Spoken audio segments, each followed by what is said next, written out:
మేము దయగా మండలం పెసరకుంట గ్రామంలో ఉన్నాం.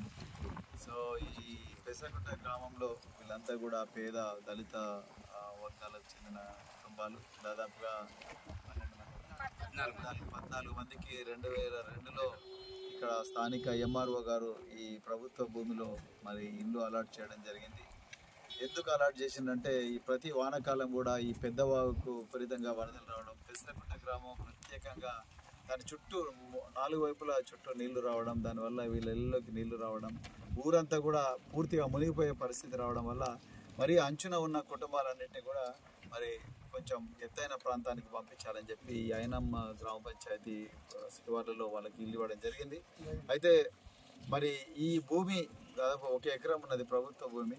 కానీ ఒక 3 రోజుల క్రితం వీళ్ళు కట్టుకున్న ఇళ్లను కూడా ఇక్కడ ఉండే మరి స్థానిక కార్యదర్శి